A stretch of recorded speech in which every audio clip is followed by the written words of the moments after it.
Normalmente, quando o cara não quer dar entrevista, ele fala que está em reunião. O ministro nunca falhou com a gente. Quando ele não pode, ele fala, não dá.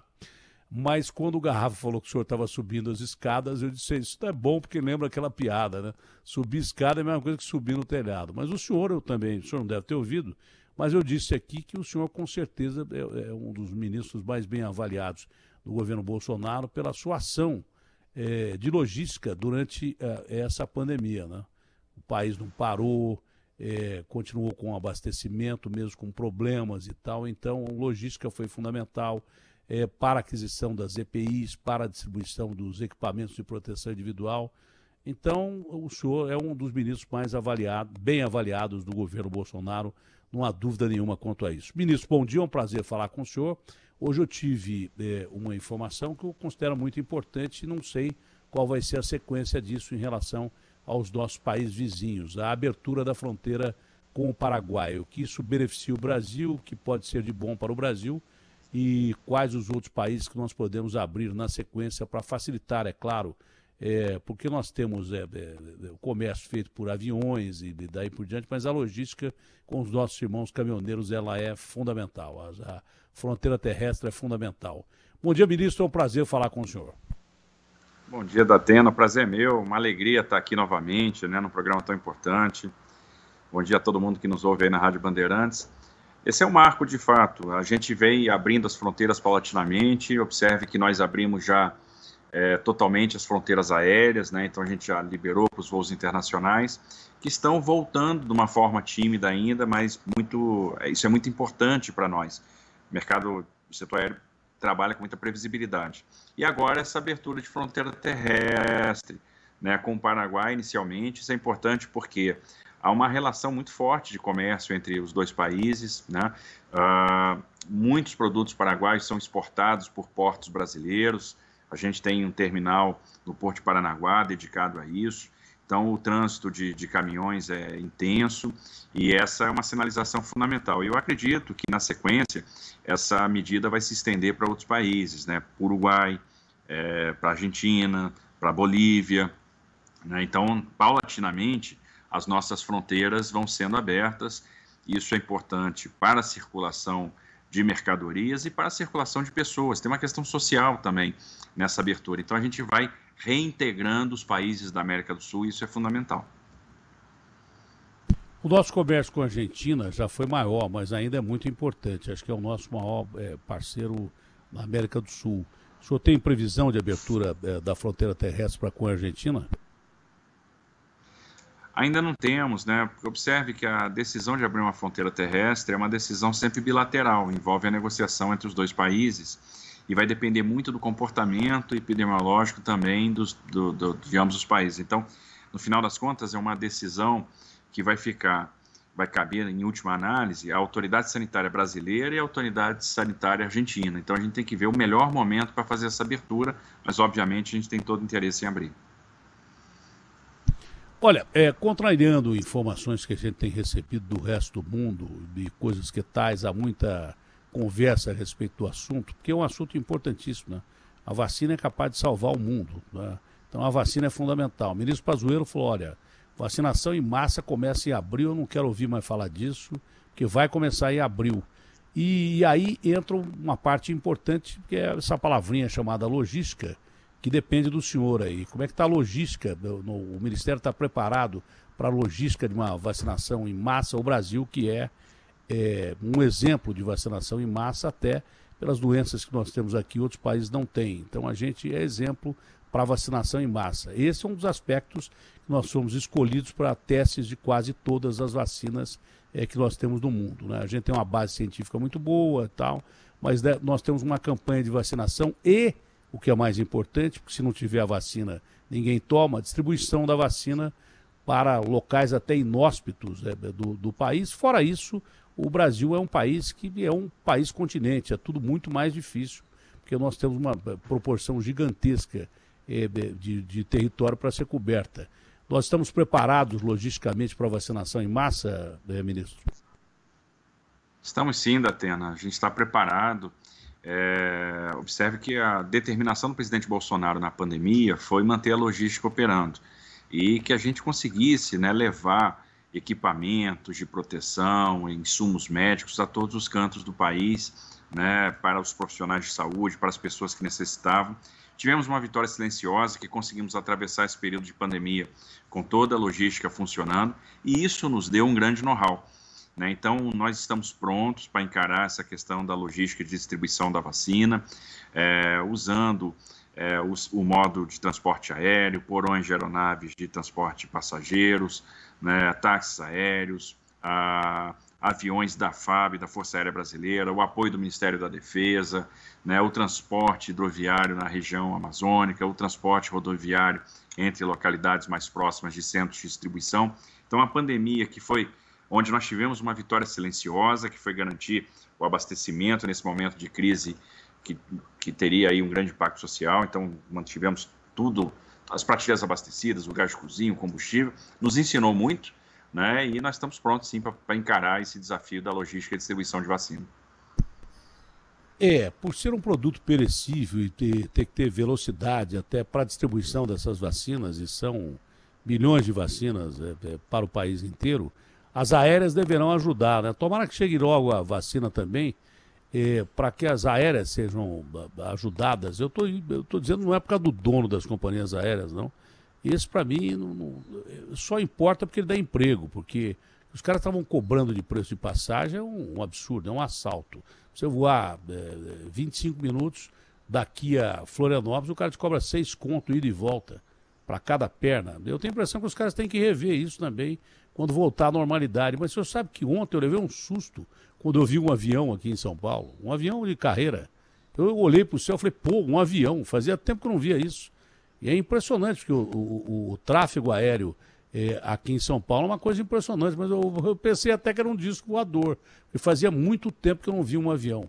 Mas isso pode ser um fator de recuperação das aéreas também, importante também para a logística, porque a distribuição de vacina passa muito por avião, não, ministro? Com certeza, porque tem que ser rápido, né? E ela tem que ser corretamente acondicionada, ela tem que se manter. É um transporte de um material biológico, material sensível, ela tem que ser corretamente acondicionada. Durante a pandemia, nós fizemos adaptações na regulação para transportar exames, né, por meio de táxis aéreos, né, por meio de empresas de aviação as mais diversas e nos porões das aeronaves. Isso funcionou muito bem, então também nos deu know-how para esse transporte de vacina, né? Nós estamos prontos sim para isso. De fato, o transporte aéreo felizmente está voltando, né? A gente já está aí com mais de 50% em relação ao que nós tínhamos no período pré-pandemia. A gente chegou a 90% de queda, né? A gente ficou só com 10% no movimento. A aviação agora, entre julho e agosto, cresceu 14%. Então é uma retomada até mais rápida do que nós estávamos esperando.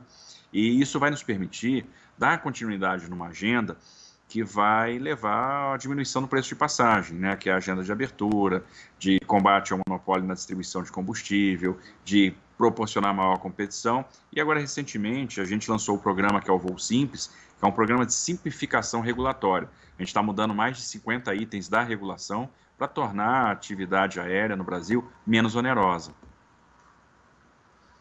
Eu sei que o senhor e o presidente da República pensam muito nos nossos irmãos caminhoneiros. E tem que pensar mesmo, né?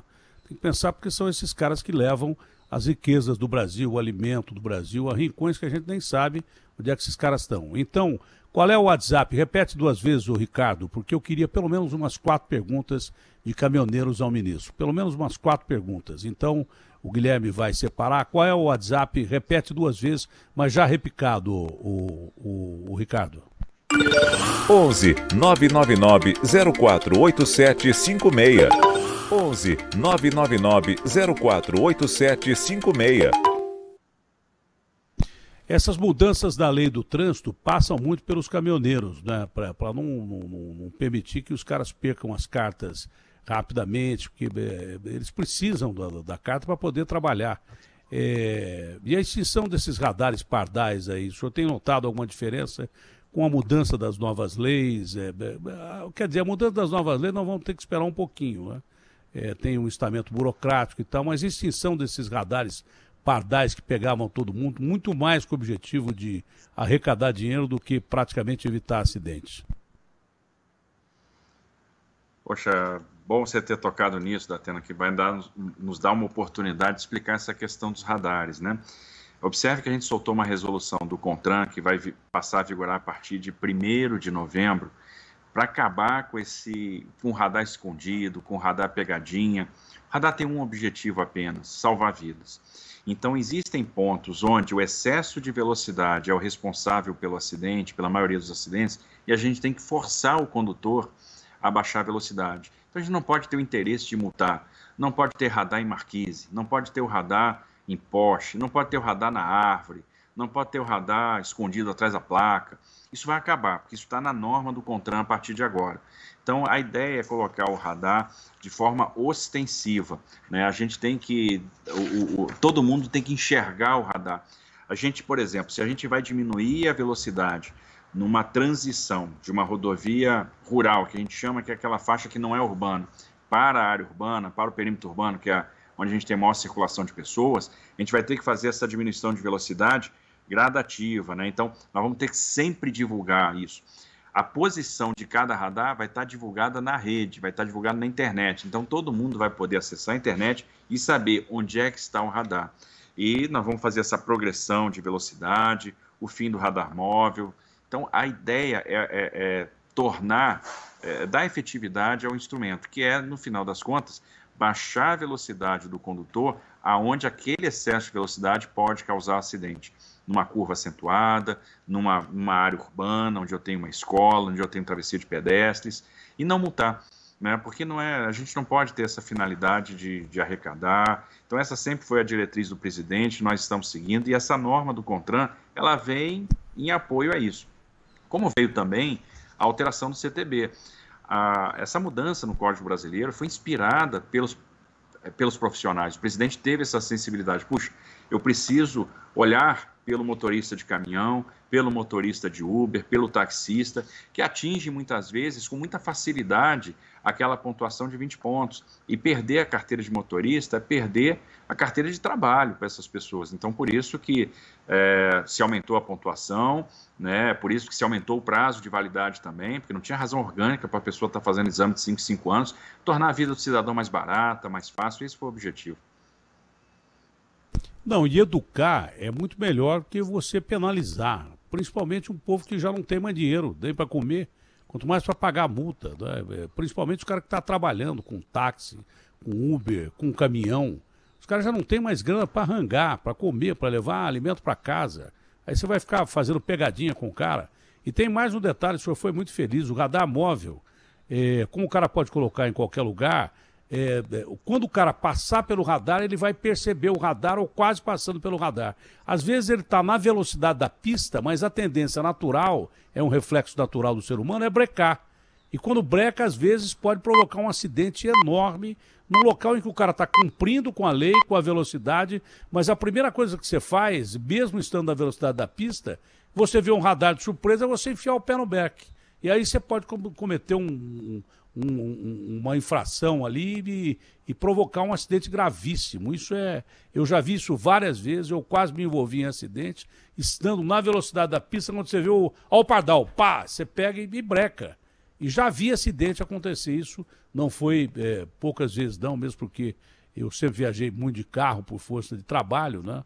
E já tenho 63 anos de idade, eu vi muitas vezes acidentes por causa de radar escondido. Então isso é uma barbaridade. Ministro, se o senhor permitir, eu já tenho 3 perguntas de caminhoneiros aqui e vou passá-las ao senhor. Depois eu prometo também ser rápido, só tenho mais uma pergunta, na verdade. Na verdade, mais 2 perguntas só. Eu sei que o seu tempo é muito importante. Mas vamos ouvir quem mais interessa, né? Que é o cara que está ouvindo a gente e tem interesse em falar com o senhor. E as perguntas são muito mais inteligentes do povo, porque o povo tem cara que é secretário de transporte, nunca entrou num transporte coletivo. Tem cara que é secretário de saúde e nunca foi numa UBS, coisas assim. Então o povo pergunta muito melhor. Outro dia eu fiz uma experiência com o professor da Fiocruz, professor Rivaldo, E todas as perguntas que vinham do povo, falaram, essa pergunta é interessante. As que eu tinha feito antes, umas 10, ele não falou nenhuma vez que era interessante. Então o povo entende muito mais do que a gente. A gente é que é besta aqui, acha que entende melhor que o povo. Vamos ouvir então os nossos irmãos caminhoneiros aí. Bom dia, Rádio Bandeirantes, Roberto Bragalha, caminhoneiro, há 32 anos aí, graças a Deus. Ministro, o que pode fazer para nós a respeito do pedágio? E cada vez aumentando mais o número de pedágio aí nas rodovias paulistas principalmente. Tem algum projeto para nós aí, para a melhora dos pedágios aí, ó? Bom dia. Ô Roberto, bom dia. Infelizmente, assim, com relação às rodovias paulistas, a gente não pode fazer nada, porque tem uma questão de divisão de competências, né? A gente só trabalha com as rodovias federais. Nas rodovias federais, a gente está sendo muito cuidadoso na hora de estruturar as concessões. Então, a gente está olhando muito a questão da tarifa. Por exemplo, nós vamos fazer uma licitação de Nova Dutra ano que vem, no início do ano que vem. É uma licitação que deve trazer aí quase 40 bilhões de reais de investimento. Nós vamos ter iluminação na rodovia de ponta a ponta, 4 faixas na descida e subida da Serra das Araras, e com uma diminuição de pedágio que pode chegar, pode proporcionar uma redução do custo de viagem do Rio de Janeiro para São Paulo de até 35%. Então a gente está tendo cuidado de trazer isso para as estruturações além dos serviços agregados. A gente vai ter uma classificação de segurança internacional de rodovias, isso vai impactar a forma como a gente opera, para aumentar a segurança. Então a rodovia nossa vai ter a mesma classificação que qualquer rodovia no exterior. Pela quantidade de estrelas que a rodovia vai ter, a gente vai saber que padrão que ela está em relação às rodovias que estão lá fora, que a gente vai usar os mesmos parâmetros, né? Câmara inteligente, integrada com sistemas de segurança pública para combater o roubo de carga, pontos de parada e descanso operado pelo concessionário, né, para que os caminhoneiros tenham um local seguro para descansar. Nós vamos ter em algumas rodovias tarifa diferenciada para pista simples e pista dupla, ou seja, para o usuário não pagar antecipadamente um serviço que ele ainda não tem. Então ele só vai pagar aquela tarifa de pista dupla quando ele receber realmente a pista duplicada. Então, tem uma série de inovações aí regulatórias, pensando realmente na vida do usuário, para que a gente cobre o que é justo. É necessário fazer concessão, porque não há recurso fiscal para manter a nossa malha, mas isso tem que ser justo. Não, e cobrando o que é justo, não vai faltar empresa na licitação. Eu tenho certeza que vai sobrar empresa na licitação, porque tem alguns contratos que, se examinados à luz da lei, meu Deus... Tem alguns contratos, na hora de fazer contrato tem que ter muito cuidado, mas muito cuidado. E há perguntas que até hoje não foram respondidas com algumas concessões feitas, principalmente aqui em São Paulo. Tem alguns pedágios exorbitantes. Tem pedágio da Ecovias aqui, quase R$28. Se o cara vai de Fusca, ele tem que deixar o Fusca no pedágio e seguir a pé. Ele paga o pedágio com o Fusca. Com uma Brasília mais velha, ele deixa o carro e vai embora. Pega um ônibus. Então, pega o meu carro aqui, que é o preço do pedágio. Então, mesmo com preço justo, ministro, o senhor está rindo, mas é verdade. Mesmo com preço justo, vai aparecer empresa pra caramba para a licitação. Tudo que é justo, que é correto, todo mundo ganha mais. Isso é que é legal. Tem mais um caminhoneiro perguntando aí. Datena, Ananias, motorista profissional. Tira uma dúvida com o ministro aí. Eu tenho mais de 50, sou profissional. Eu tenho que renovar a carta de 5 em 5 anos? Muito obrigado. É isso aí, Ananias. Até onde a gente conseguiu avançar, né? A gente... Observe que o projeto que nós mandamos para o Congresso previa que a renovação ia ser de 10 em 10 até os 65 anos. E tinha uma lógica nisso, né? Hoje as pessoas chegam rígidas com 65 anos, elas estão inteiras, né, com 65 anos. Elas estão bem, né, hoje. A expectativa de vida aumentou. É a idade, por exemplo, da reforma da Previdência, os 65. Então tinha essa lógica. Então era 10 em 10 até os 65. O Congresso modificou isso, ficou de 10 em 10 até os 50 anos. E a partir dos 50, de 5 em 5 até os 70, e a partir dos 70, de 3 em 3. Então, para quem está com mais de 50 anos, na hora de renovar a carteira, fato, Ministro, vai ter que renovar a cada... Pois não, Datena. Me permita uma parte, como os caras enfiam de vez em quando emendas, como aquele cara de Minas Gerais enfiou essa emenda aí, desse artigo que propiciou a soltura do André do Rep, não dá para tentar retroagir ou isso é impossível e pensar, talvez o motorista profissional não devesse ter uma atenção especial, o motorista de caminhão, o motorista de táxi, porque aquilo que o senhor disse, 50 anos é uma idade em que o cara está em plena atividade, né? Eu não sei se 55 anos ou coisa assim, isso não dá para ser reformado ou não? Não dá para se pensar nisso? Porque você vê, a entrevista começou a ficar muito interessante depois que os caras começaram a perguntar. Bom, você é o exemplo disso, Datena, que você está com 63 aí, está inteirão. É assim, um exemplo para gente aí. Então, parabéns. Pelo menos a carenagem. Por dentro não está tão bom assim, mas carenagem dá para quebrar o galho. Tá bem. E eu acho o seguinte, dá sim, o que acontece? A gente deu um primeiro passo, foi um primeiro passo importante, a gente quebrou uma inércia de anos. Né? O que a gente pode fazer? O presidente já disse que tem interesse em fazer isso. O presidente ele se coloca no lugar das pessoas, ele se coloca no lugar desses profissionais. Então ele tem interesse já de, muito brevemente, já mandar uma outra revisão, né? Já mandar um outro projeto, tentando melhorar pontos que a gente ainda não chegou na melhor configuração. O presidente tem muito interesse em facilitar a vida das pessoas. Então isso é possível a gente rever no futuro, num outro projeto de lei, e ir batalhando para que ele fique cada vez melhor, principalmente para esse profissional. Mais uma pergunta e depois eu tenho a última pergunta a fazer ao ministro, para liberar o ministro, que tem uma agenda, como todo dia, muito carregada. Vamos à próxima pergunta de mais um irmão caminhoneiro aí. Com as cartas rapidamente. Ministro, bom dia, Luiz Gonçalves. Como é que vai ficar a situação dos pontos de apoio que estão previstos na lei do caminhoneiro, hein? Tem muito lugar que não tem. Como é que vai ser feito isso? E para as empresas respeitar aí os pontos de descanso. Muito bem, Luiz. Pergunta interessante. Nós temos algumas linhas de ação. Primeiro, nas novas concessões que estão sendo estruturadas, isso vai começar a partir da concessão da BR-153 Goiás-Tocantins, que está para sair do TCU. E aí, a partir daí todas, daí em diante, 163 Pará, 381 Minas, 262 Espírito Santo, Nova Dutra e os 18 mil quilômetros de concessões que virão por aí. Já existe a obrigatoriedade no contrato de construção de pontos de parada, com estrutura de suporte para o caminhoneiro, local seguro, monitorado para descanso, onde ele possa fazer o seu repouso com segurança no próprio contrato. Então, a concessionária vai ser obrigada a construir essas instalações e operar essas instalações. Nos contratos que já existem, a gente pretende, a partir dessa experiência, colocar isso nos contratos também. Né, colocar isso como obrigação contratual, fazendo uma revisão desses contratos que já estão em curso. E nós estamos trabalhando também com a iniciativa privada. Nós fizemos uma rodada agora de credenciamentos de postos de parada.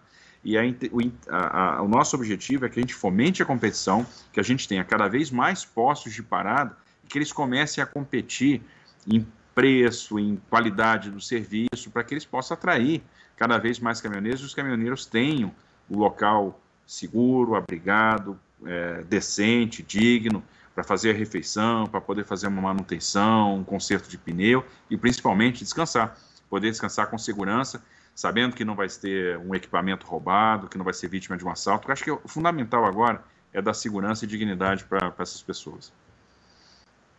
Olha, e segurança e dignidade a eles é um dever que o governo tem para com esses caras que, eu repito, transportam as riquezas do Brasil, mas também é segurança para quem está trafegando nas estradas, que um caminhoneiro cansado ou tomando rebite, esse cara vai provocar acidente. Então é dignidade que ele merece, respeito que ele merece, mas também é uma questão de segurança. Eu vou abrir mão da minha pergunta e vou colocar mais um caminhoneiro, porque, como o professor Rivaldo, o senhor disse que as perguntas estão muito interessantes. Significa que as minhas não são tão interessantes assim. Vamos ouvir mais um caminhoneiro na sessão Pergunte ao Ministro. Você vê que oportunidade, né? Bacana, né? que um caminhoneiro tem para perguntar diretamente ao ministro Tarcísio. Vamos ver, é a última pergunta, prometo que não vou fazer mais nada. Eu ia perguntar sobre privatização de aeroporto e Porto de Santos, mas não, fica em segundo plano, eu quero ouvir o que o caminhoneiro quer perguntar. Bom dia, Datena. Quero saber quando essa lei vai entrar em vigor. Joaquim de Mauá, caminhoneiro. Obrigado. Bom, a lei aprovada, ela tem um período, né, de adaptação, então, que a gente chama de vacatio, né, vacatio legis, de 180 dias. Então, ela passa a vigorar daqui a 180 dias, isso vai dar em abril do ano que vem. Então, em abril do ano que vem, ela entra em vigor, dispositivos entram em vigor depois desse período de adaptação. Ministro, mais alguma colocação ou tá legal? Eu ia perguntar sobre a privatização de aeroportos, como é que anda essa ideia do governo, se está realmente para ser aprovado a privatização de aeroportos, se tem gente interessada em privatizar aeroportos para diminuir o custo do Estado, né? Porque nós vamos precisar arrumar as nossas contas públicas. O auxílio emergencial ajudou muita gente, mas deixou os nossos cofres vazios. Quanto menos coisa a gente tiver atrelada ao governo pagar, melhor é. E a questão eterna do Porto de Santos, eu estou dizendo Porto de Santos que é um negócio muito problemático, né? Aqui é onde mais sai, principalmente cocaína do mundo. É um negócio complicadíssimo. Essa é a última pergunta e aí eu prometo que não vou mais incomodar o senhor. Primeiro, pergunta interessante, Datena. Bom, vamos lá. O senhor fez para salvar minha pátria aqui, eu agradeço, sou uma pessoa muito gentil. O senhor fez para salvar minha pátria aqui, foi ótimo. Primeiro o elogio à lataria, e depois essa daí já salvou a entrevista. Eu me considero realizado hoje, ministro. Mas vamos lá. Privatização dos aeroportos, né? As concessões dos aeroportos, elas estão em curso. Eu estou com um pacote de 22 aeroportos hoje no Tribunal de Contas da União, que está fazendo análise. Assim que o tribunal terminar a deliberação, a gente publica o edital e a gente deve ter leilão lá no final do primeiro trimestre do ano que vem. Para março, de repente abril do ano que vem, a gente vai ter esse leilão de 22 aeroportos. Vai ser bem sucedido? Eu tenho certeza que vai.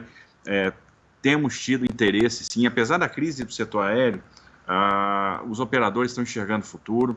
A gente fez uma abertura importante, que é permitir que os fundos de investimento também possam participar do leilão a partir de um acordo técnico, operacional, né, um acordo de suporte técnico com um operador aeroportuário. Então, a gente deve ter fundos de investimento participando desses leilões, trazendo, então, capital junto com um operador aeroportuário.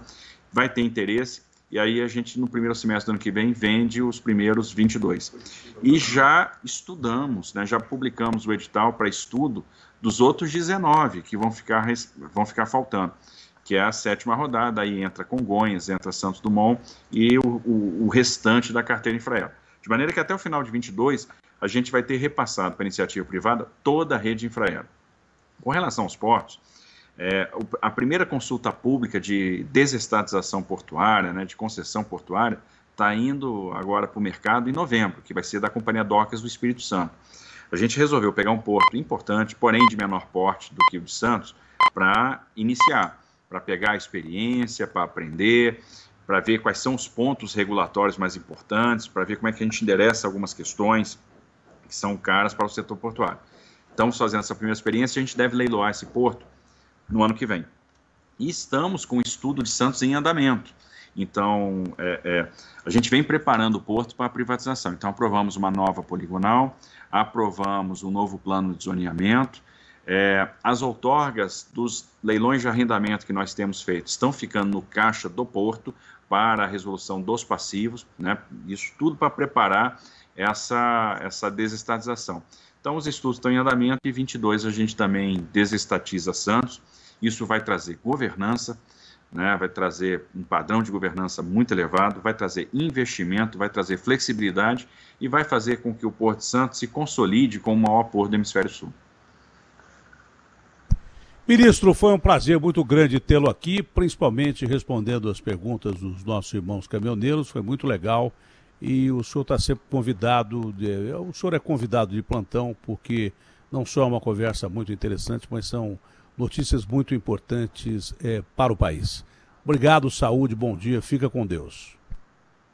Obrigado, Datena, pela oportunidade, estamos sempre à disposição.